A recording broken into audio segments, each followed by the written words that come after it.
Near mint condition, the home of collected editions. That cover's so awesome. That, as they say, is that. Marvel Comics, let's go ahead and get started.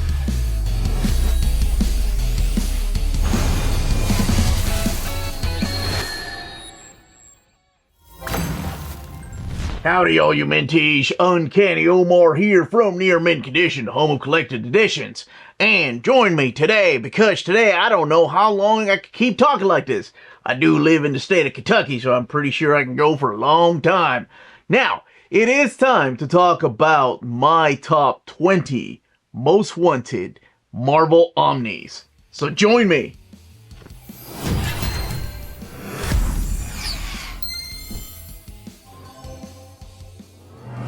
And welcome back, everybody. Now that I've gotten to announce all of the Marvel Omnis and DC Omnis and the Epics and DC Finest that we know are coming, I wanted to go ahead and do my list, kick off this list with the top 20 most wanted, my most wanted Marvel Omnis. I've actually shared your list with Marvel and your list of DC Omnis with them. And then every week I'll do something different. Next week will be my top 20 most wanted DC Omnis. Then top 10 X-Men Omnis, top 10 Batman Omnis, top 10 Spider-Man Omnis, top 10 Superman Omnis, and then probably gallery editions and absolute editions. And as promised, I will also do my top 20 most wanted manga in deluxe editions. Before I go any further though, smash that like button. That goes a long way for us here on the channel. Small thing you can do, but it does mean the world to us. But yes, this is my list. The announcements are done for right now. They'll come back a little bit later this year, but this is my favorite time of year where I talk about the books I want. I love seeing what everybody else wants and doing the polls every year, but I love mapping and choosing the cover for the book that I want the most.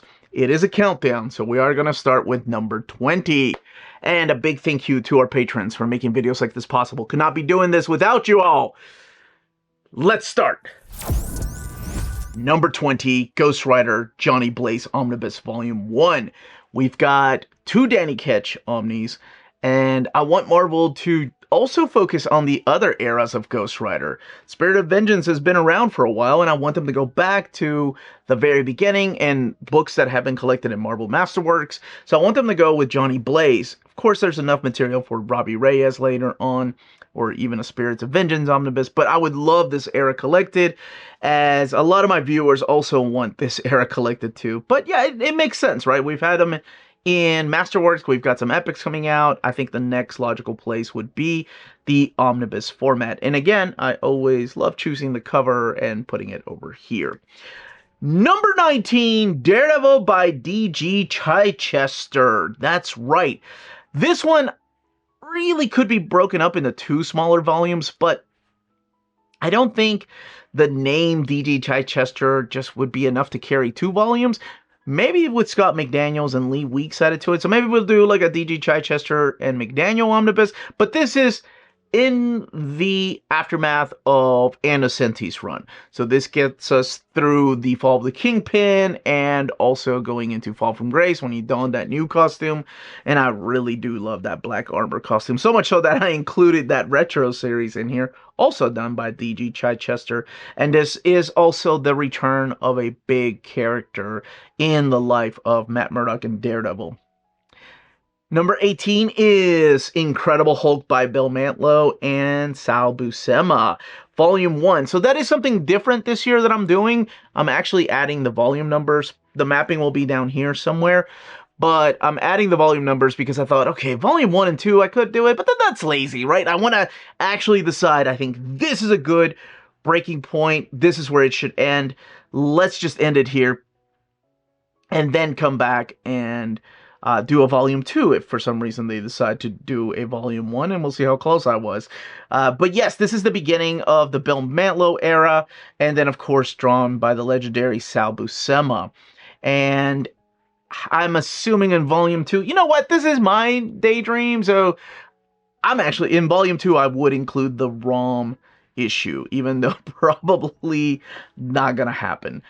Number 17, making, I think, yeah, you're going to see some first timers here on the list. I've been doing this list for a few years. But number 17 is Secret Avengers Omnibus. This is the stuff that was done by Ed Brubaker. Later on, it was Rick Remender. And I want to focus on the Black Ops team. So maybe, you know, if we do a Secret Avengers later on, um, that one was by Nick Spencer, so there's like a volume 2. That could be done in another omnibus. I just want the main Secret Avengers in here with Rick Remender, Ed Brubaker, Mike Deodato Jr., and this would be the Black Ops era. I love this stuff. This stuff has been collected in a series of trade paperbacks and complete collections, but it features characters like Moon Knight in here, Black Widow, Steve Rogers, not necessarily Captain America, because of things going on in his own book. Number 16, let's get some cross-gen love in this list. So, Scion. I love this book. This was my favorite cross-gen book. It's Ron Mars with Jim Chung at first, and it is the sword and fantasy story where we've had sci-fi. We've had 2 cross-gen omnis. We need some more. And all these issues would fit into one book. This is the story of Ethan, who's this young prince of the Heron dynasty, and it also involves Ashley, who's princess of the Raven dynasty, and a bounty hunter, etc. That's his name, and who's like a humanoid, if you will. But it all revolves around these dynasties that have been at peace for a while, and now there's a giant war. The artwork in here is phenomenal. The story is great. And I would just love to see more and more cross-gen books in omnibus format, and this would be a perfect one. Number 15. Oh, man. Yes. Agents of Atlas by Jeff Parker Omnibus. I love these books. Absolutely love these stories in here. So collecting the ongoing series that unfortunately got cut short, but then they started doing miniseries like X-Men versus X-Men versus Agents of Atlas, Avengers versus Agents of Atlas. So I want everything that Jeff Parker worked on, plus some of the stuff that he didn't do that features these characters. I thought this was such an underrated run, and now it's really moving up there as one of my most wanted Marvel Omnis. Number 14 is actually brought because of the Silver Surfer, Return to the Spaceways.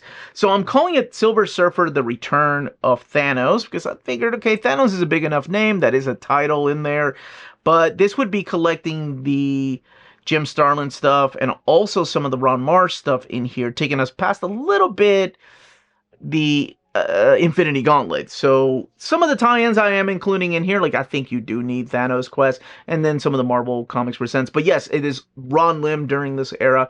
Not only that, but the guy was drawing like 3 other comics too. But because they called Silver Surfer Return to the Spaceways instead of Silver Surfer Omnibus Volume 2, this is technically Silver Surfer Omnibus Volume 3. Thor by Defalco and Frenz Omnibus Volume 1. I just said that I don't think D.G. Chichester has a big enough name to carry 2 volumes, but I think Defalco has been around for so long, and a lot of people are now looking back at his stuff as some of the most classic stuff. Not just Thor, but also Spider-Girl, and of course, his run on the Fantastic Four. Very underrated, and to a lot of the kids that grew up in the 80s and in the 90s, his run was the definitive run to a lot of us. Like, oh man, that was some great stuff. And I think, yes, I stand by the statement that absolutely very underrated. Would I sneak in some Thunderstrike in there? Yeah, well, that would be in the second volume, of course. Maybe, yeah. I don't know if it could do 2 volumes, but I could try to fatten up that second volume. Number 12 is a licensed product, but then again, it's now Marvel, so it is Alien versus Predator. That's right. Alien. Oh, I'm sorry, I said Alien. Aliens, plural, versus Predator. So this is collecting the Dark Horse era. And there's enough material for 2 Omnis, really, but I think whenever we did the poll, I think we actually did this in the poll, we separated this from the stuff that could be Aliens versus DC stuff. So you can have the Wildstorm stuff in there, all the stuff with Batman. That would be really cool. But I just want to focus on the stuff that was published by Dark Horse, all the miniseries, and including some of the Dark Horse Presents issues. Stuff that has not been available before in omnibus format. Not in the Marvel Omnibus format. It has been available in the Dark Horse Omnibus format, which is, of course, the smaller scale books. Almost like a digest-sized book, but just thick trade paperbacks. Number 11, Hulk by Aaron, Waid, and Duggan. We have gotten to this era of Marvel comics where the Omnis are now starting to become gap fillers. And for somebody like me that's 20 plus years into collecting these things, it makes me happy. Like, I love reprints and I love number ones and new ongoing series and modern stuff and classic stuff continuing with a volume 6 and a 7. But I think I've actually love how they thought, okay, how do we get that Captain America in between the Nick Spencer Omnibus Volume 2 and Ta-Nehisi Coates? Oh, we'll just do a Captain America and Black Widow by Mark Waid and Chris Samney. And they did the same thing with, actually, the Hulk. The Hulk is a perfect example. They did the same thing with Hulk by Byrne and Casey for that gap filler between Peter David Omnibus Volume 4 and some of 5. Because 5 is kind of a little, it's a mixed match of different things that he wrote after he left the book. But it goes in between that, and then, of course, the Dogs of War. And now we're getting the Bruce Jones era, the monster. So, the Return of the Monster. So, yes, I would love a Hulk by Aaron, Waid, and Duggan. I think those are some huge names. This is the stuff that, of course, happens after Greg Pak left the book, and it takes place before the Immortal Hulk era. So absolutely 100% would love to. Plus, it's got some killer artwork in there too. Now, before we go to the number 10, here's a quick word from our sponsor. BD Cosmos, the Canadian leader in graphic novels. They have a physical storefront in Montreal, Quebec, and their website, bdcosmos.com, offers 25% off your order of over $99 or more, and free shipping everywhere in Canada for every order of $200 or more. Their shipping care is exceptional. Your books will stay cozy through the rough Canadian weather and arrive to you in near mint condition. After checkout, let them know Near Mint Condition sent you their way, and you'll be added to the monthly $25 gift card raffle. Entries are valid for new and returning customers. Don't be afraid to call or email them. Ask them questions. Their staff is always happy to help guide you towards the right purchase. Visit their website, bdcosmos.com, for more. BD Cosmos, with rewards and raffles taking care of customers in Canada. Eh? Number 10, Fantastic Four Heroes Return Omnibus Volume 1. I think in the past I had this as 2 Omnis and I put everything together, but now I'm separating. I think, okay, here's a good cutoff point. Let's go ahead and throw it cut it at issue 32. But this is the stuff that was started by, of course, Chris Claremont. It is the introduction of Valeria to the 616 universe. Not that she's been created before in another universe, but it's the 616 is the Marvel Universe. But yes, stuff that hasn't been collected for some reason. Later on, it was Scott Lobdell. Then later, it was Jeff Loeb, Carlos Pacheco. And yes, there's some stellar artwork in here, Mike McCone. But stuff that's only been available in complete collections and trade paperbacks. For some reason, it is the last Heroes Reborn we need. We've had Thor, we've had Iron Man, we've had Avengers, and we've had Captain America. Now we need the Fantastic Four. Number 9, Black Widow Modern Era Omnibus Volume 1. So I had this as a 1-volume omnibus, but then I got really crazy and started adding other things. And then I know in the poll we separated it into 2 Omnis, I think, just because it just got to be too big of a book. Plus, there's not so much double dipping yet, not until you get to Volume 2, because this doesn't contain the Mark Waid and Chris Samney stuff, in case you're getting that omnibus. This contains the early stuff from 1999 all the way. I think I've got this mapped all the way until about 2010, 2012, when the Captain America and Black Widow series was going on. But I figured it would be easier to split into 2, maybe rename it. I like naming them a little bit different, so maybe call this one the Widowmaker, and also including the Yelena stuff in here as well. Number 8, Moon Knight, the Modern Era Omnibus. This is the one that I had last year by BENDIS and ELLIS and Wood and BUNN, LEMIRE and BEMIS, but I was thinking that might be too long of a name. So let's just call it the Modern Era Omnibus. This one would definitely fit into one Omni, and it is the stuff that happens after the Charlie Houston Omnibus and the Jed McKay run. So it's the stuff that we still need. Some of it has been collected in a deluxe edition, but I would love the entire series in oversized format, especially some of that early stuff with that beautiful Declan Shalvey artwork. Number 7, coming back to the list because I just love this book, and that is The Punisher by Greg Rucka Omnibus. This is collecting his entire run, and this is the first time I saw Marco Cicchetto's artwork, and of course also including the crossover with Daredevil, which of course was written by Mark Waid, but also including the 5-issue miniseries, The War Zone, and then of course the material from the Spider Island I Love New York City. I'm surprised this is not in print yet, just based on the popularity of the character, based on the popularity of Greg Rucka, and just how much he's blown up in his independent work. And now going back to DC, I would love to see this come out. And actually, Cicchetto's artwork also has put him as a household name because of his run on Daredevil. So you could probably call it the Rucka and Cicchetto Omnibus. Number 6, here we go. Star Wars Bounty Hunters Omnibus. After reading the Crimson Empire Omnibus, after reading the War of the Bounty Hunters, I feel like this era, to me, like I love almost Darth Vader by Greg Pak made it in here, which is really good, by the way. But this was just so good, and the thing with this is that it's so underrated. That was it. Like, the problem that the book had is that it didn't get the hype that other books did.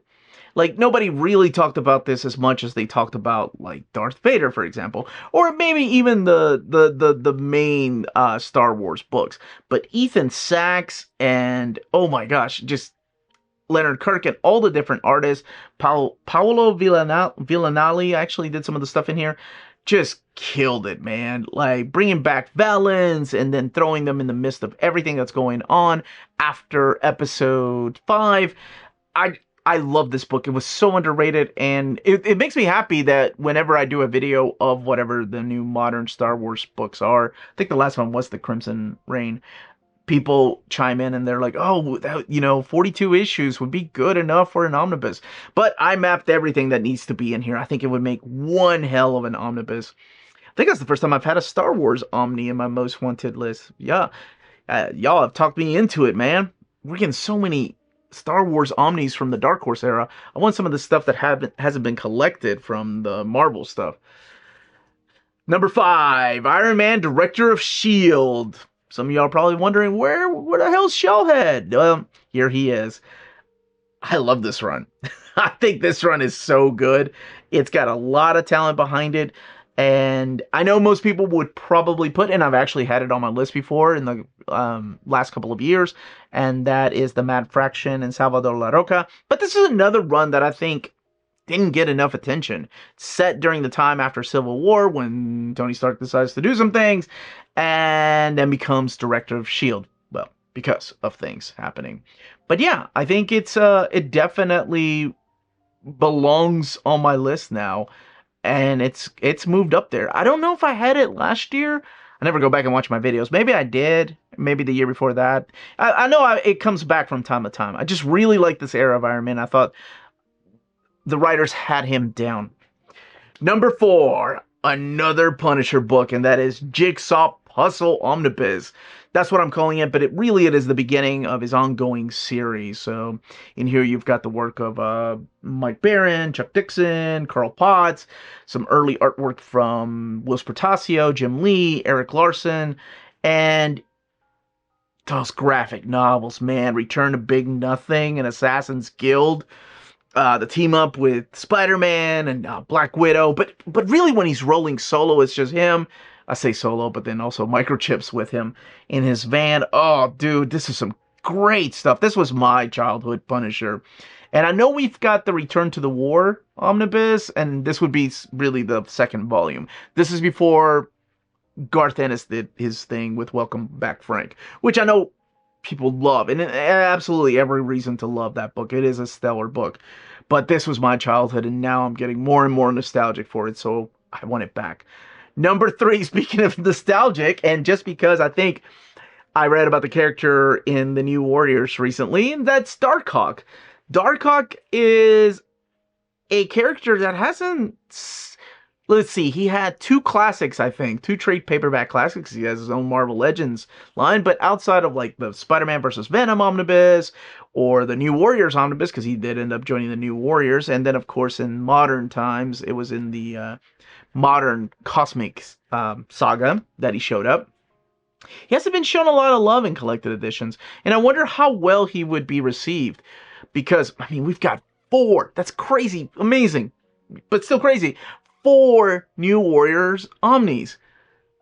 But we need this era of 90s, like Terror and Sleepwalker, and of course, Darkhawk. And I'm wondering how well that would sell. How well it would be received by people.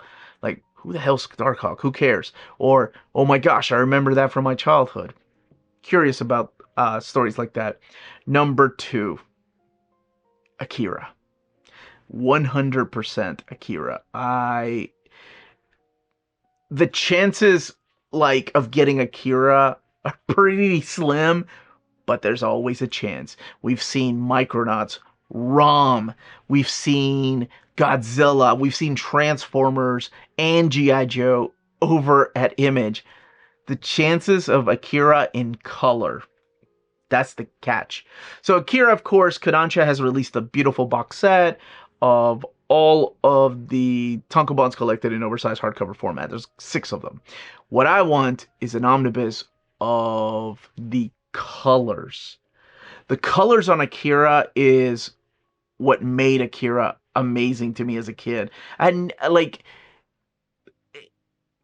it's weird to describe this, but there was a time when we hardly got any manga in America. So much so that that's where like a lot of the like Fred Perry and all those guys from Antarctic Press kind of started making their own stuff. Like Adam Warren started doing Bubblegum Crisis American manga, if you will. But the Epic line brought over Akira, and when they brought it over, it was Steve Oliff that colored it, with Katsuhiro Otomo actually supervising and making sure that the colors look good, because it's, at the end of the day, it's his baby. Of course, the translations were done from left to right, which they can print it that way. Because to me, it's more about nostalgia. Sure, the purist, manga purist, would be like, oh, this is an atrocity. Why would you read it left to right? It's supposed to be right to left. But not when you read it in Epic format back in the 80s. This was one of the few titles I remember coming out going, oh my gosh, man, Japanese manga is awesome.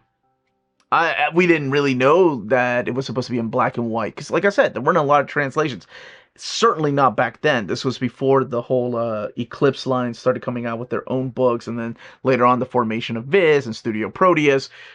It was kind of like the Wild West, and of all people, Marvel decided to do it, kind of taking a gamble on this movie that came out and was only shown in select theaters. I had to drive 6 hours to go see Akira.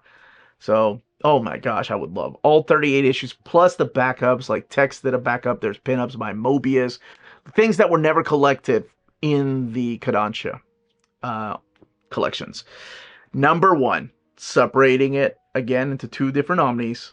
Avengers by Uncle Raj. Of course I want this.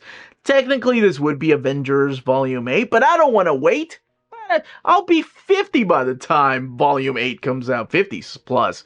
I want it now and relive, again, nostalgia. This was my childhood, especially when Big John came on the book. And the reason I started checking it out is all due to that forced crossover that worked, and it was the return of Jean Grey, so the formation of X Factor. I went back to get some back issues.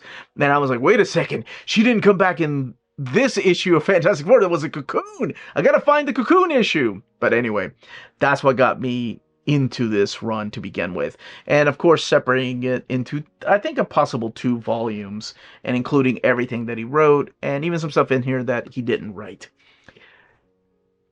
When and if any of these books ever come out and you want to pre-order them, check out our sponsor, CheapGraphicNovels.com, your online home for graphic novels and collected editions up to 50% off cover price. They have excellent shipping and prompt and helpful service. Check out their bargain deals for up to 90% off cover price. And don't forget that CGN also takes pre-orders. That way you don't miss out on the hottest releases. And they are currently running a special promotion for you minties. If you're a first-time customer, after receiving your order confirmation email, reply back to that email and let them know Near Mint Condition sent you their way. They will then apply a free shipping promotional credit to your next order in the US. Cheap Graphic Novels, your source for the hottest books with the kind of deep discount, quality shipping, and customer service that will keep you coming back for more. So that was it. That's my top 20 most wanted Marvel Omnis, the 2025 edition. Let me know in the comments down below if you voted, what your votes were, top 10, top 5, top 20.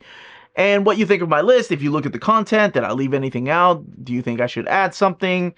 And that's it, everybody. Again, a big thank you to all of you that have shown love over the years, just enjoying watching these, whether to agree or to disagree, to politely argue, because there's a difference of opinion. But seriously, thank you all so much. And that's all for me. Stay healthy and safe out there. Much love.